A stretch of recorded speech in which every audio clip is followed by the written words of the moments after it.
Hello, everybody. Welcome to All Villa, No Filler. I am delivering this video somewhat late as I have just got back from Sheffield. A lovely day in Sheffield. It started off with me climbing a big old hill near Bakewell, famed for the Bakewell tart. Climbed a big old hill called Mam Tor, very big. Quite a walk. Had a fantastic time doing it. But when we got to the top, the weather was quite extreme, I would say.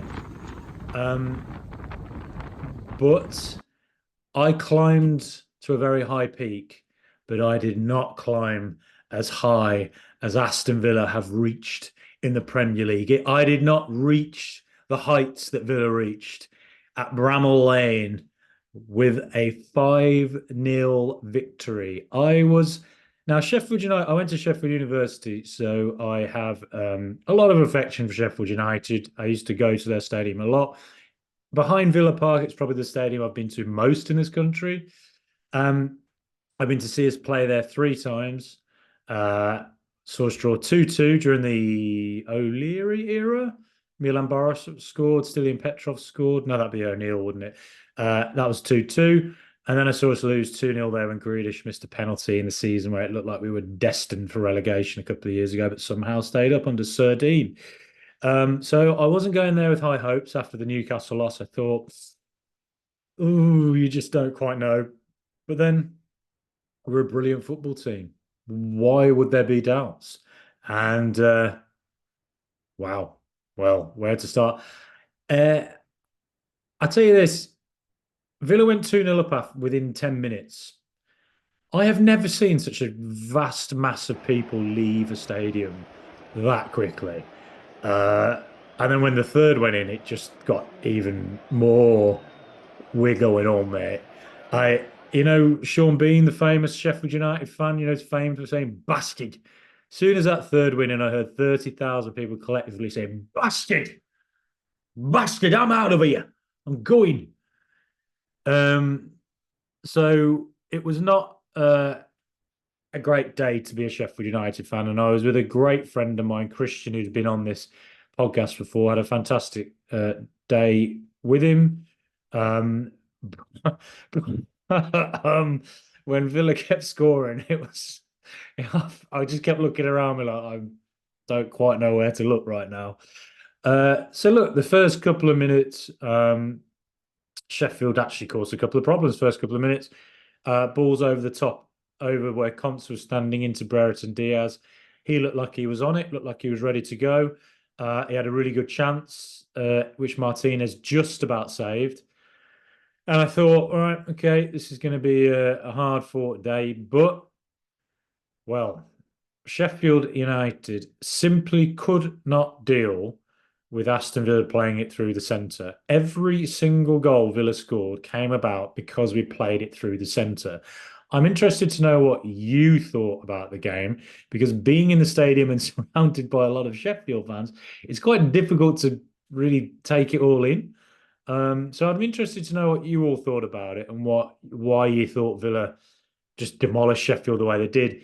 The Sheffield United fans I spoke to tended to kind of think Wilder picked the wrong team. And it's probably a reason that when Hamer, Archer, and another Sheffield player came on, all three of them should really have been on from the start.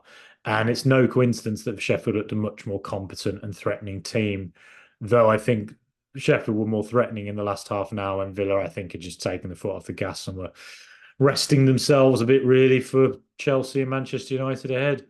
But yeah, so first couple of minutes, it felt a bit like Brereton Diaz had the capacity to cause problems for Villa. But then first goal, passed straight through the centre, with Watkins just causing absolute havoc for Sheffield. Chips it over. None of the Sheffield players follow up on a good clearance from one of the defenders. And John McGinn is alert, scores. Brilliant. Super John McGinn. I just don't think you understand. And then from there, it just felt like everything that could go wrong for Sheffield did go wrong, and everything that could go right for Villa did go right. And again, balls through the centre. So the second goal, can't even remember who scored it now. I think it was Ollie Watkins, wasn't it? Yeah, Douglas Luiz. Basically, Sheffield were on the attack, got into their final third, put a terrible ball across along the floor, straight into Douglas Luiz, who steps forward, whipped ball with the outside of his foot. That was the definition of chef's kiss. Look up the term chef's kiss online or in a dictionary or whatever, and you will just see a chef, Gordon Ramsay, going like that over Douglas Luiz making a pass like that. I can't stand Gordon Ramsay. I shouldn't have used him. Somebody else, some other famous chef, Tom Kerridge, something like that. But yeah, Douglas Luiz, it was an incredible pass. What an incredible player he is. Through to Ollie Watkins. So again, his movement straight in behind. Sheffield couldn't deal with him. 2-0, great finish. And then the third, uh, again, Watkins gets the ball through the centre, lays it off to Leon Bailey. Leon Bailey, who, as soon as he got into the position, did, and he cut inside. It was a really difficult finish, but I knew he was going to score it. I knew he was going to do it, and he did. Bailey currently looks like one of the best players in world football. I cannot believe I'm saying that after 2 years of Bailey being frustrating, not really living up to sort of his potential, looking fantastic one game, a 10 out of 10, and then putting in 4, 5, 6 in the next few games, in and out the team. His performances this season have been absolutely unbelievable. His ability to just turn on a dime like that, just unbelievable, unbelievable. You know, everything's going to be all right because Leon Bailey's on the right, as Bob Marley once said. He has to start, and I think against Manchester United he will. He'll definitely have to start against them. A fantastic finish from him, and he was brilliant again yesterday. Another amazing performance from him. And then the fourth, the corner comes in. I mean, the first corner came in that really well worked. Tielemans with a volley at the back post, cleared off the line. Doesn't have to wait long to get the ball on the edge of the area from the next corner, and just whips it underside of the bar. All tremendous finishes, to be honest, apart from the McGinn goal, really. But all three just brilliant finishes. Sheffield's formation, it just felt like they were all over the place, picked the wrong players. I barely know what they were trying to play, to be honest. And just one or two players just didn't really look up to it, really. And it's difficult. There's a reason they're 10 points off, safety now, and they're going to go down. That was poor. But as I say, I like Sheffield United, so I particularly like going up there on the away days because with Christian, because it's such a brilliant away day. I cannot recommend it enough. If you ever get a chance to do an away day at Sheffield, it's brilliant. It really is. And the Blades, yeah, they just don't look quite at it really. But second half, you just know Chris Wilder's been screaming at them to, go out there, give it your all. Within 1 minute, Leon Bailey fights to keep it in the area, gets it back to Watkins, brilliant chip, and oh my goodness, I sat right behind where it landed onto Moreno's foot, and you knew he was going to do what he did, volley into the bottom corner. Awesome, awesome. 5-0. What a performance. The next 40 minutes after that, it wasn't, Villa sort of just took the foot off the gas. Kind of frustrating. I would have liked them to go on and got a 6 or a 7, not giving Sheffield a chance to get a couple of goals. Sheffield were very unlucky to have a late goal disallowed. Emi Martinez was going mad about that. He was kicking the posts when that went in, and then fortunately for us, VAR ruled it out, which again was quite hilarious because the Sheffield fans around me really cheered, and I was like, as soon as he went to VAR, I was like, this is the cherry on a very, very miserable, rotten cake for the Sheffield fans today, for the Sheffield United fans today. That is hard work. That is tough.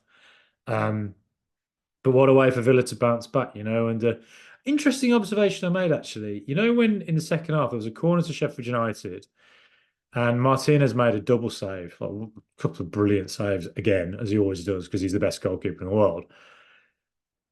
But I saw Austin McPhee was going absolutely mental right? Screaming. So clearly someone had not defended in the way he wanted.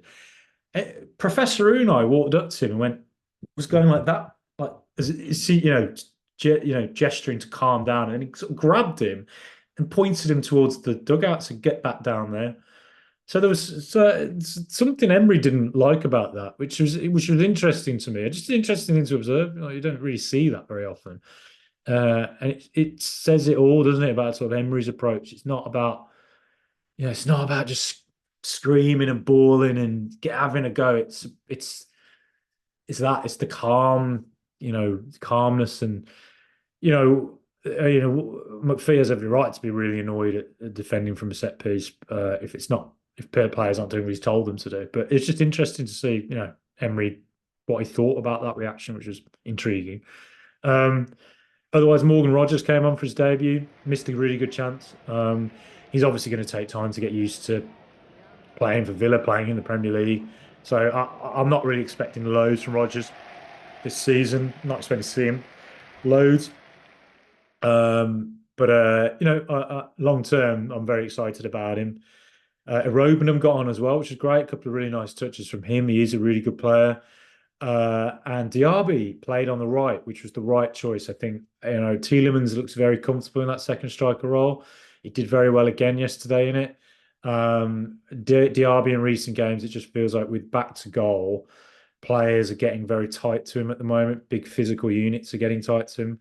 And it just feels like it's sort of getting into his head a little bit. I think he will, he's done well in that role this season. He's had some brilliant performances for us, but it just feels a little bit like his confidence is quite low in that position at the moment. And obviously, we signed him having excelled as a right winger for Bayer Leverkusen. So to have Bailey, Diaby as two potential right wingers, and to think that both of them can play in that second striker role if needed, that's two absolutely amazing options, to be honest. And Diaby playing on the right, he had a couple of moments, didn't he, where he thought, right, and he nearly scored. He looked a bit more alive, didn't he? And he showed his quality again. So, yeah, what an amazing win, an amazing day. Quite funny in a sort of tragicomic way. Yeah, brilliant win, great day out. Unlucky Sheffield United. They're better than that. But yeah, for Villa, much needed win. We just needed a solid win, didn't we? After a sort of shaky couple of performances. And Chelsea, Manchester United next. I'm going to the Man United game. Can't wait. Can't wait. Please, can we beat Man United at home? Please, can we make this a habit? What did you think of the game? Please like and subscribe. Up the mighty Villa.